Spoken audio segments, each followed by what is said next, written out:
Hello, and we are live. Welcome everybody to my channel, Super Curious. My name is Linda Mokko, and I will be having a conversation today with Dean, and he will introduce himself shortly. Like I said, I'm Linda Mokko. I am a skeptic. I am in Finland, Helsinki, and I enjoy having conversations on all things that have to do with how we know what we know about our world.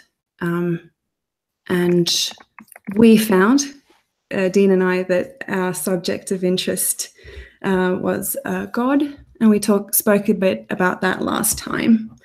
And then we realized we would like to do some follow-up questions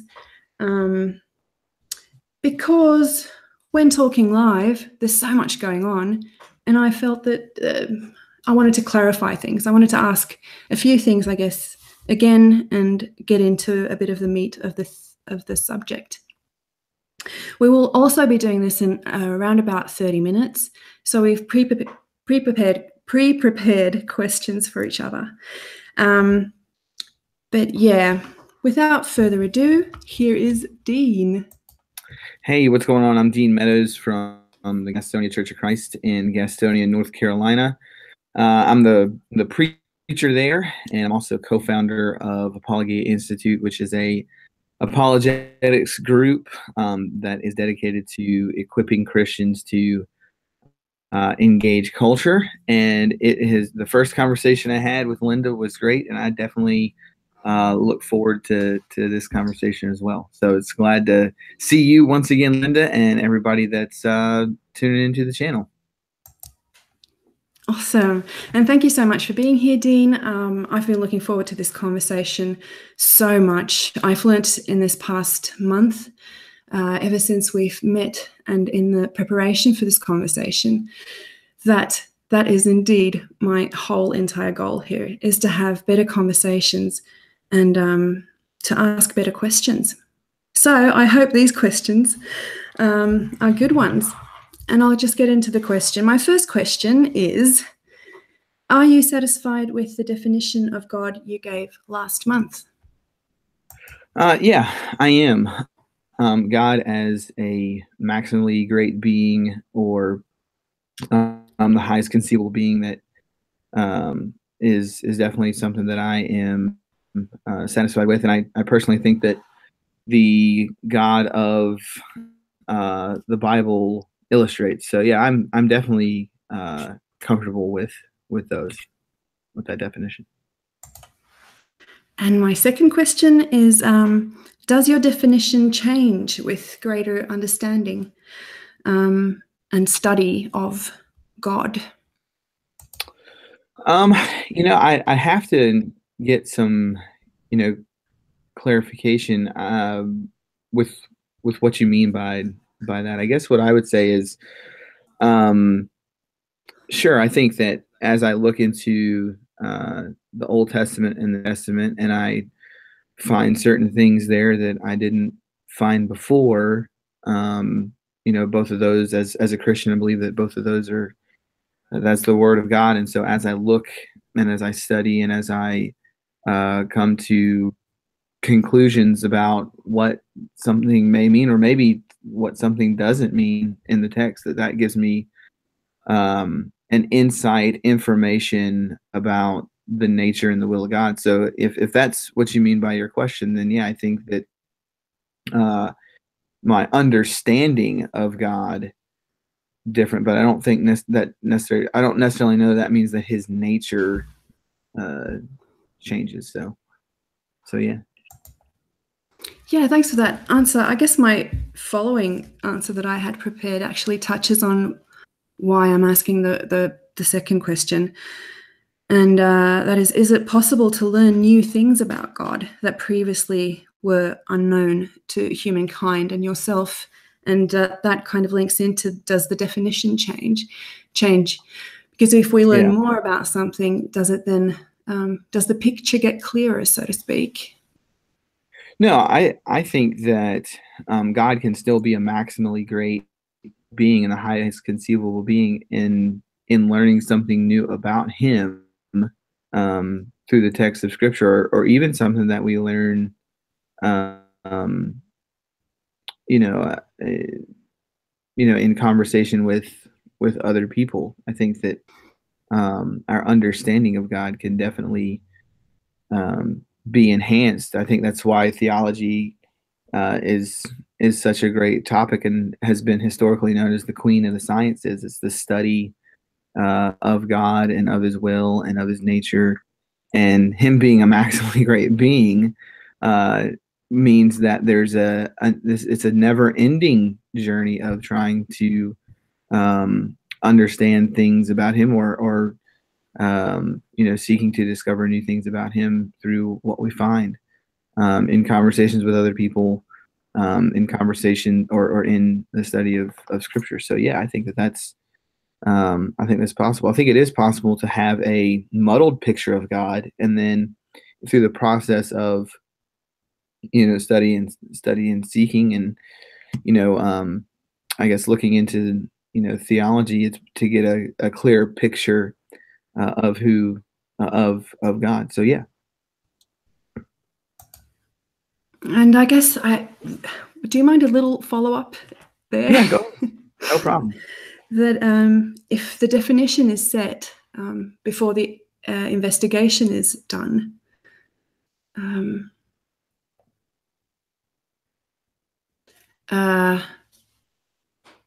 how could we find anything other than what the definition is? Do you understand my question? I think I know what you're getting at. It's one of those things where, for instance, we could say, I guess maybe a rough analogy would be this: is right now outside of the building, there's an instrument that has outer shell and four wheels, and we call that a car. And I might only know that about a car. We would define a car as a motor vehicle with four wheels and engine that gets people from place to place, right? Okay, well, what do you know about a Honda? Okay, well, in investigating a Honda, I may not even have ever heard of a Honda. I know what a car is, but hey, here's this thing called a car, and as I investigate, I can learn more about the car. The definition of a car is already set, but that definition doesn't necessarily the main definition or the main purpose or the definition of the car isn't going to change just because I investigate more about it, right? A car is still going to be at base a car. So God, while there might be many questions that arise about the nature and the will and even the existence of God, that definition can stay the same. We just might have better insight of it. Right. And with that example, I guess I'm thinking, how do we know we're looking for a car? How do we know that if we don't know what's in the driveway, how do we know we're looking for a car? Well, that's one thing. I mean, I think there has to be some reference point to the car, some reference point to God. I think it's one of those things where, I think man intuitively, if you look at anthropology, I think man intuitively, since mankind's been on the earth, has this intuitive nature about wondering if God exists. And so, from many different millennia, many different generations, mankind has sought to understand things like, why am I here? What's my purpose? And does God exist? Those are three foundational questions that I think everybody has, that everybody asks. And I think intuitively that's going to lead to the question it's going to lead to the question, does God exist? And if He does, what's He like? So I think part of that is our intuitive nature to investigate that question. So it may not, like I said, it's a rough analogy. It may not be a 1-for-1 as far as God and a car, but I think that even if the definition of God is set, a maximally great being, the highest conceivable being that could exist, just because that definition is set doesn't necessarily mean that we we shouldn't investigate, or that somehow his nature changes. I don't think so. Right. I'm noticing there's something with the sound now. It's like slightly breaking up. I can still make out what you're saying. I hope everybody who is watching can make out what you're saying. We are going to do another conversation in about 45 minutes, maybe a bit, or around about in an hour, and I'll see what I can do about that.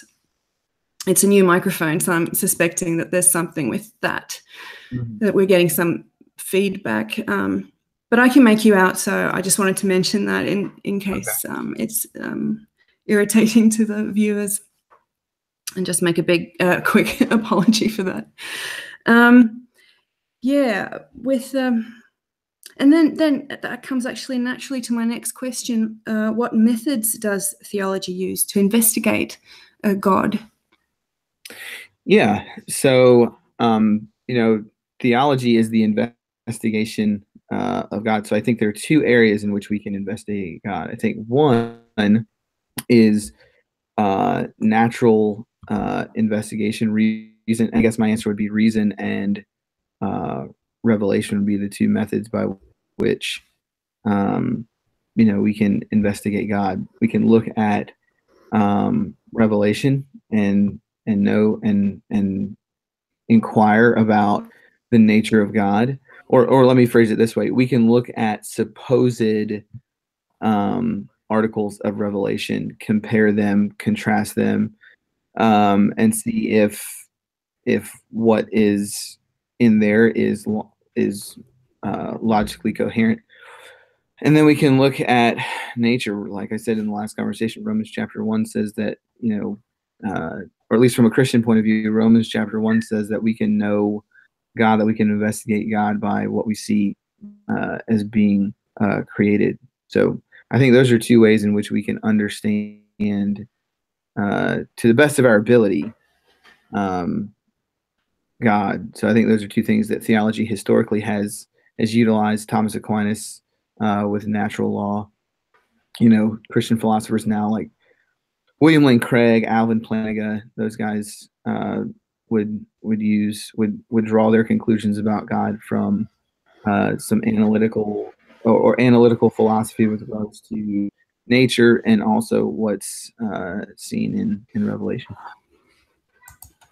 I just want to make sure I've understood that correctly, because I find that really, really interesting. The methods is probably the subject that interests me most when investigating anything, is what methods we use and how reliable those methods are.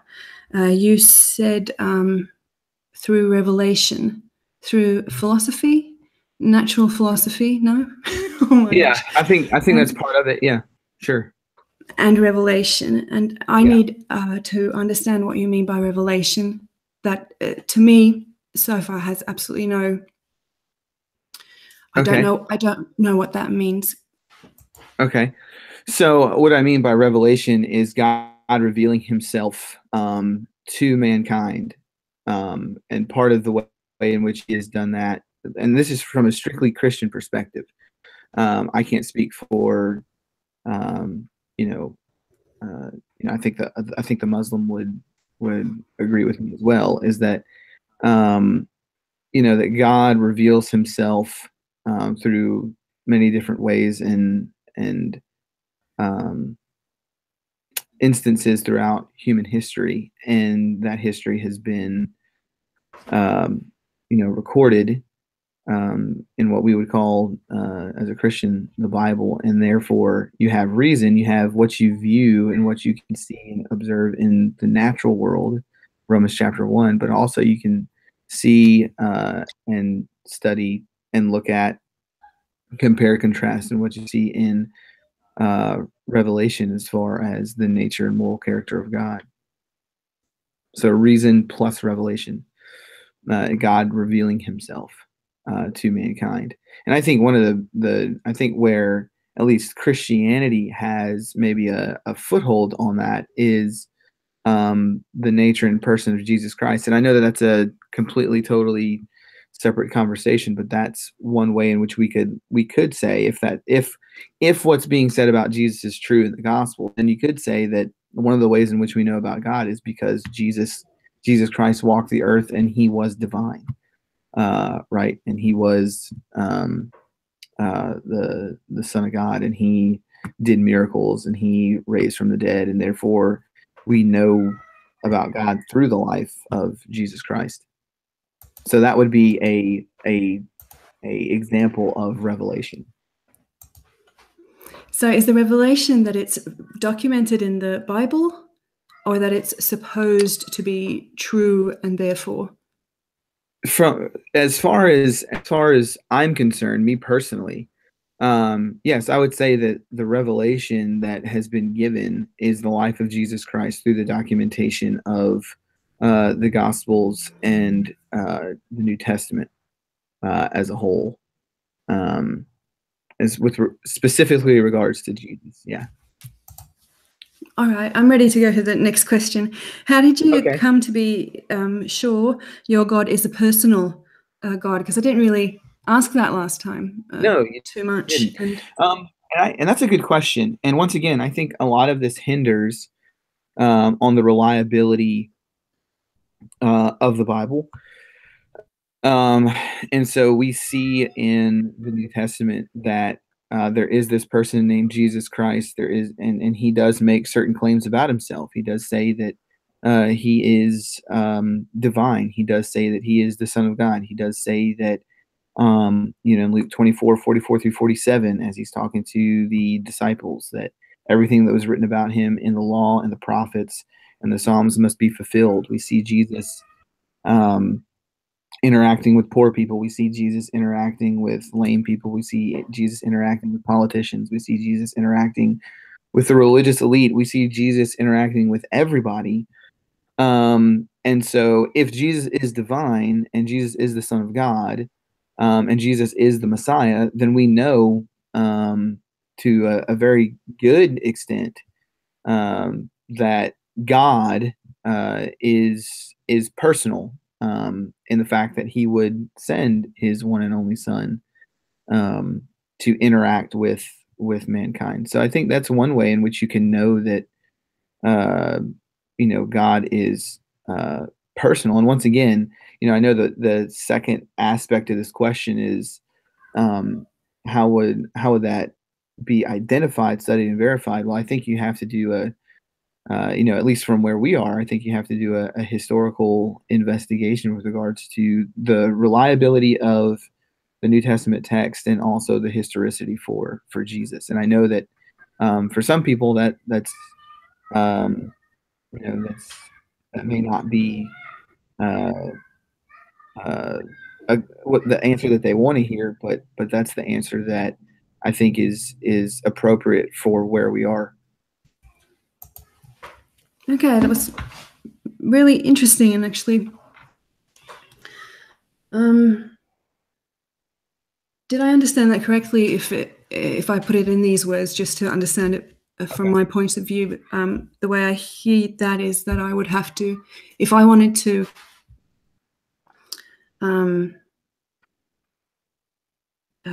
know that God is personal, that I would have to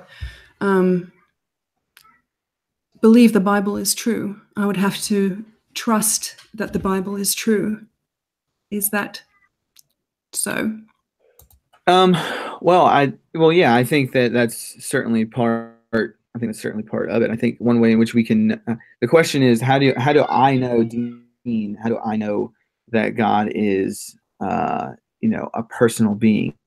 And me personally, I'm a very, I tend to be very analytical.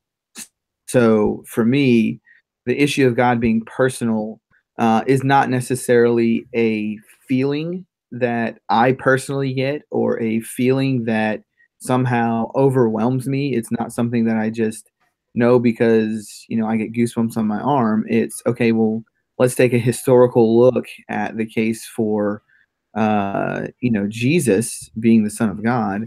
And as I investigate that, I've come to the conclusion that God is personal on the basis of the life, death, resurrection of Jesus. And so that's the way in which I, Dean, speaking for myself, know that God is personal. Now, somebody else might say, well, I believe that God's personal because I have some type of feeling, or because I have this inner witness of the Holy Spirit. Well, they're going to have to, be able to expound on that, and make their case. For me, it's the historical reliability of the New Testament and the historicity for Jesus Christ.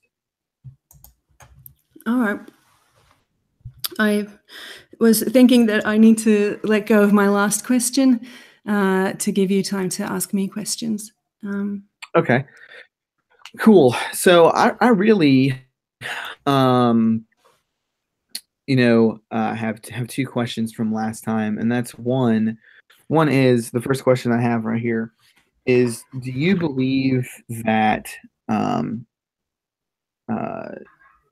something can come from nothing? Yes, and I've been thinking about that quite a bit. And for me, the question, do I believe that something can come from nothing? I would need to define what nothing is firstly, and I have no example of what nothing is. So the first problem becomes, how do I investigate nothing? How do I know what nothing is? If the question is asked by me in a philosophical manner, in other words, try to imagine what nothing is and ask yourself, can something then come out of that nothing?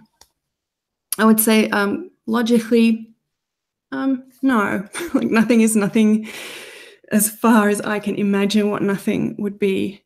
Then, and I guess it's kind of like a total picture of absolute nothingness. And so how do you get something into that? Or there's no into to go into. But the problem becomes that I have no example of what nothing is. I can't really even imagine it, especially not as a question of where our universe came from. Is there such a thing as a physical nothing? I don't know. And I think that's my point, is that nothing has by definition no thing. There aren't any properties. It can't multiply, it can't reproduce, it can't metabolize. It literally is no thing whatsoever. And so the reason that I asked this question is because there are two propositions, I guess, on the table, either with regards to the universe, either that the universe inexplicably popped into existence from no thing, or there is, in my view, there's a creator that a creator has created the universe. And so what I'm trying to get to is, if something or anything can't just randomly pop into existence out of no thing, no entity, then why, and I guess this is my follow-up question, then why is it more plausible to believe that than, say, the a maximally great being or intelligent mind would create the universe? I guess that's my question. Yeah, I love that question. Because Lawrence Krauss wrote a book called A Universe from Nothing. And I'm just trying to get at the point of, how can you get something from nothing, and has that ever been tested and observed by science? I think the short answer to the last point there is no. I don't know. And again, I'm not a physicist, so I don't know what the cutting edge, leading edge investigation really looks like. So yeah, but I love that question, and I have pondered that many a night for many years. younger, and I still do today, I guess on a philosophical level, even though I keep on saying that I'm not a philosopher, which is true. But I think about this stuff. Yes, I do. And to give you an idea about how my mind works on this question, and the kind of logic I have there is that, what was the specific, where did I put the paper? Oh, what was the specific question you had? Because I've got the specific answer, but No, that's fine. The specific question that I have is, has anybody ever observed something coming into existence from no thing? Or maybe a better question, maybe a simpler question would be, have we ever observed, or let me try and do a thought experiment to clarify it. So right now, as you sit there and I sit here, when you go and make your rounds for your job, right? Mm-hmm. Are you ever worried that when you knock on a door and you open the door, just out of nothing, a Bengal tiger is going to appear out of thin air and maul you to death? Have you ever observed anything like that? No, but that would be really interesting. So my question, that's kind of my question. Have we ever observed something like that taking place in a lab, or as we objectively observe, the nature? But I guess that ties into my first answer to the question, do I believe that something can come from nothing, is that I don't have an example of what nothing is. So I don't know if the question in a physical sense makes any sense. And I've got more answers here, if you give me a sec. And then I'll let you follow up as much as you want to. Because I found the specific question you had, and because my answer is written to that, I'll just read it up. If you believe that something can come from nothing, is it more rational to posit the universe coming into being out of nothing, or God, and why? And my answer to that, and this is how my thinking works, is that neither is rational. And I'm not positing that the universe came from nothing, especially not a philosophical nothing. Now, what Lawrence Krauss is saying is, you need to read his books and look into that cutting edge physics to really understand it. Yeah. What I've heard him say in an interview is that physical nothing is, as far as our physical world is, it's as close to nothing as we can get. But really, I don't want to go there because I don't understand it myself. Yeah. So I wouldn't be able to argue that or represent it correctly. But just to let you know that I don't go around thinking that everything came out of nothing. Boom. Mm-hmm. And actually, when I hear that being said, that is how I hear it when people say that God came and he went boom, and it just happened out of nothing. Boom. We got the universe. And the thing is that neither of these are, to me, rational, that everything would come out of nothing, or that God did it, so to speak, or that God is necessary for the universe to begin to exist, because neither can be tested, and we have really bad definitions. We have bad definitions of what nothing is, especially in a physical sense, and we have bad definitions of what God is. And I really don't want to insult you there. And what I mean by a bad definition is that it's not testable. It's not. It's a maximally great being. How do we test that? How do we get to that? Well, I think I see what you're saying, and I think that's definitely a question that needs to be addressed, and I want to address that. But before we get to testing for God, I think a definition of nothing is the absence of any physical, chemical, or biological structure. which means is like literally no thing. And in Krauss's book, Krauss states that I think it's on page 12. He states that the quantum vacuum is a sea of fluctuating energy in which virtual particles appear and disappear in a matter of literally split seconds. And from there, Krauss, elaborates and he says, see, if that happens here, well, that could have happened, at the beginning of the universe. But I think the issue with that definition of nothing is that the quantum vacuum is still something that is beholden to the laws of physics that are already in place. And so I guess my follow-up question before we talk about testing for God would be, okay, so if you don't think that something from nothing is the logical answer, and you don't think that God is the logical answer, to your best ability, in your best estimate, what do you think is the most rational cause for the universe coming into existence? And that is the easiest thing for me to answer, is that I don't know. And that's the truth of the matter. That I could also put it in other words, in that I refuse to propose or claim a solution or an idea or a physical anything or a spiritual anything without evidence to support it. So the most rational, most logical conclusion for me at this point, with the evidence we have, as I understand it, as Linda Mokko here in my living room, is that I don't know. It's a mystery.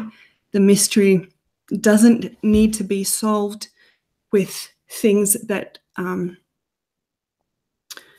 have no evidence in our universe or cannot be, what's the word? There's a really good word in science when it makes like predictions and that we can't. A hypothesis?